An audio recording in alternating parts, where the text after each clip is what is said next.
Selamat jumpa kembali Bapak Ibu dan saudara-saudara, bagaimana kabar Anda? Akhir bulan Mei tanpa terasa sudah kita jalani dan beberapa hari lagi kita akan memasuki bulan yang baru, pertengahan tahun. Cepat sekali ya, di tengah pandemi seperti ini. Rasanya napas kita belum selesai kita tarik, sudah harus dihembuskan lagi. Lalu rasanya kemarin kita masih bekerja dengan baik. Hari ini saya tidak tahu apakah saudara masih bekerja dengan baik atau sudah tidak bekerja, atau ada kabar baik yang sudah beberapa bulan tidak bekerja, Anda sekarang mulai bekerja.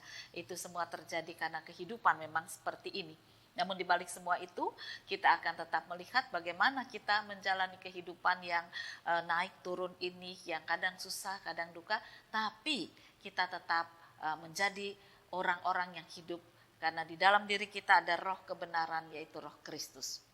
Bacaan firman Tuhan dari surat Roma pasal 8 ayat 9 sampai dengan 11.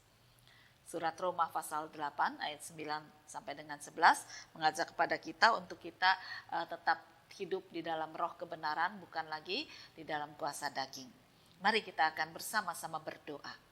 Tuhan Yesus, Engkau yang sudah menebus kami menjadi anak-anak-Mu, sahabat-Mu, gereja-Mu yang mewujud di tengah keluarga dan masyarakat.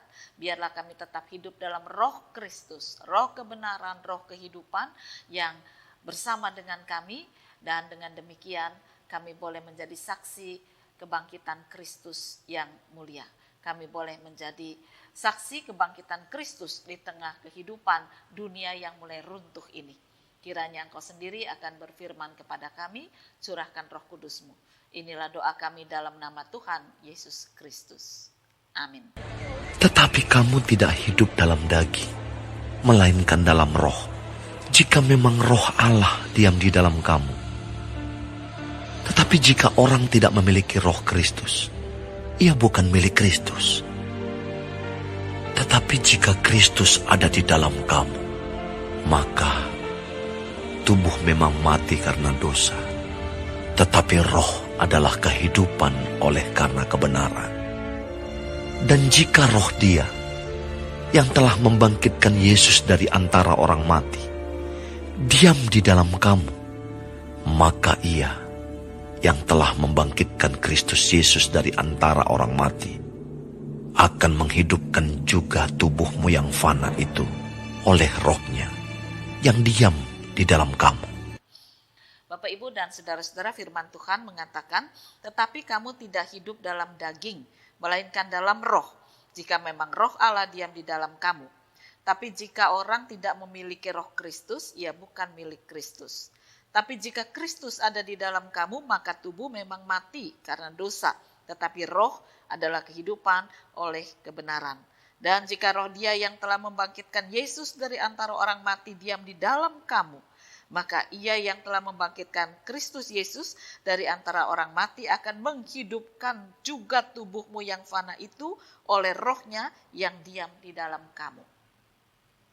Jadi kita mau diingatkan, kalau kita seringkali berkata, aduh enggak bisa kita mengalami perubahan, itu salah, omong kosong.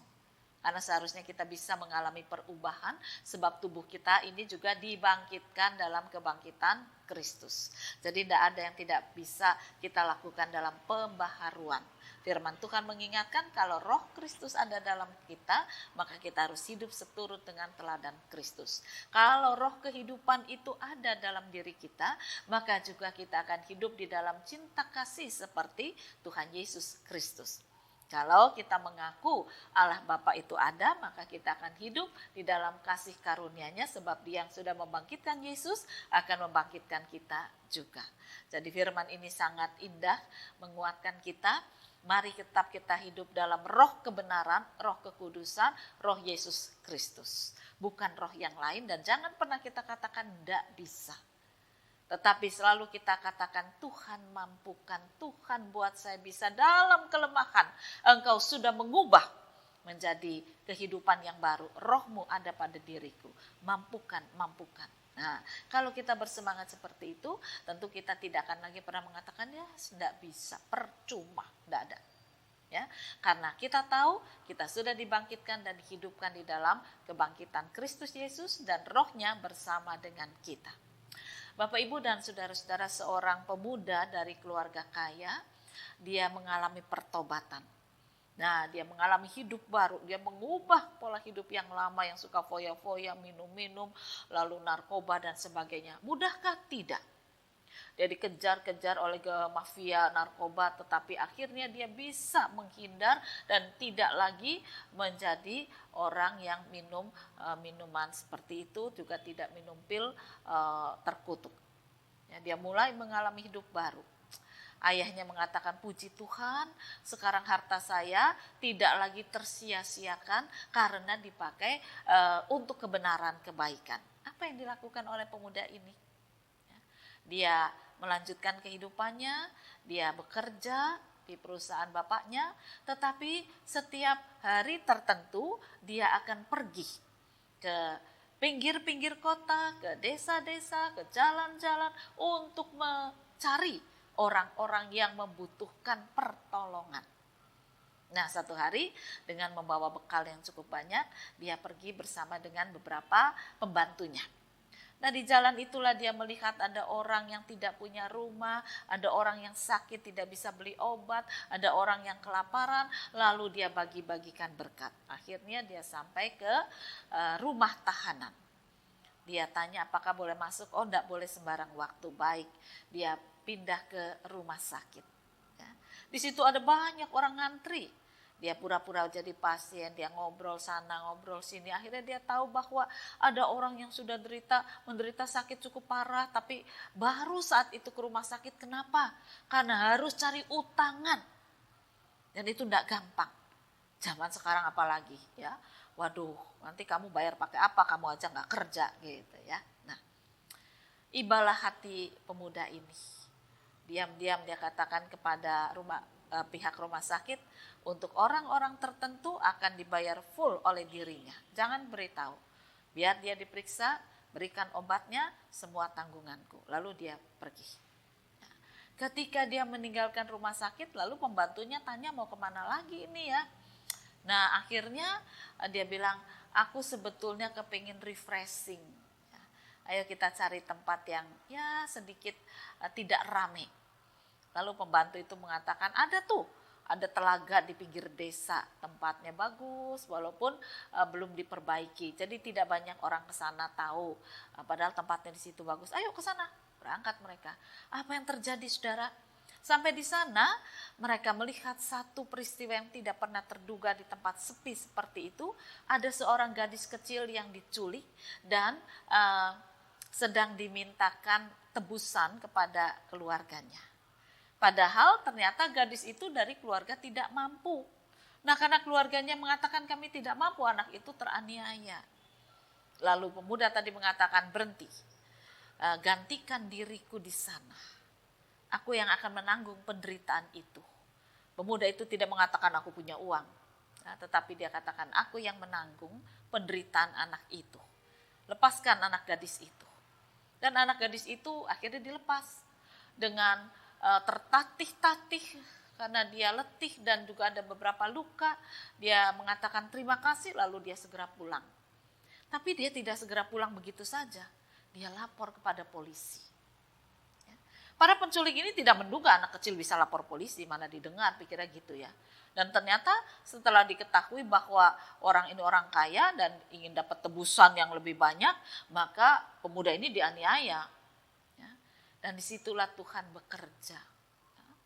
Ketika orang tuanya bingung, orang tuanya kacau, lalu dapat ancaman yang keras, pemuda ini sudah setengah teler, berdarah-darah, tiba-tiba polisi datang. Para penculik itu kaget, siapa yang lapor? Baru mereka sadar bahwa anak kecil itulah yang lapor. Di mana anak kecil itu sekarang bersama dengan orang tuanya? Anak itu tidak sadarkan diri di rumah sakit. Polisi membawa anak itu ke rumah sakit. Orang tuanya pun baru bertemu di rumah sakit. Jadi dua-dua memang kondisinya menyedihkan, memprihatinkan. Tapi dua-dua selamat. Lalu ketika keluarga kaya ini datang menjemput anaknya, ditanya, apa-apaan kamu seperti ini?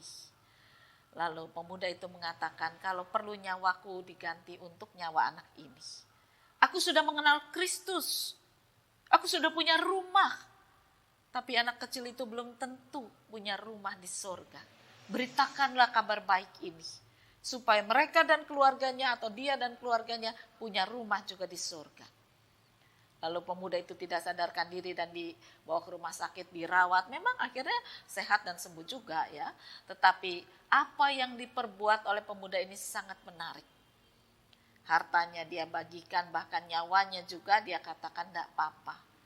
Aku memang masih muda, tapi kan aku belum berkeluarga. Aku kerja, aku punya uang, buat apa? Semua itu akan aku tinggalkan. Aku sudah punya tempat yang mulia. Nah, Bapak, Ibu, dan saudara-saudara, itulah roh kebenaran yang berkuasa dalam diri seseorang. Tentu kita tidak perlu ekstrim seperti ini ya. Tetapi dia melakukan ekstremis seperti ini karena kebaikan, karena dorongan roh Kristus yang sangat kuat. Kita mencontoh teladannya. Bahwa dari dalam hatinya ketika ada roh kebenaran, roh kehidupan, dia ingin berbagi kehidupan. Kita bisa berkata, oh dia orang kaya. Jangan lihat kayanya, hatinya. Nyatanya gadis kecil yang setengah semaput tadi ya, jalan saja terseok-seok, hatinya diubahkan oleh Kristus. Dia tidak pulang ke rumahnya terlebih dulu, tapi dia lapor kepada polisi. Bagaimana anak itu bisa berpikir? Bagaimana dia bisa mengucap terima kasih?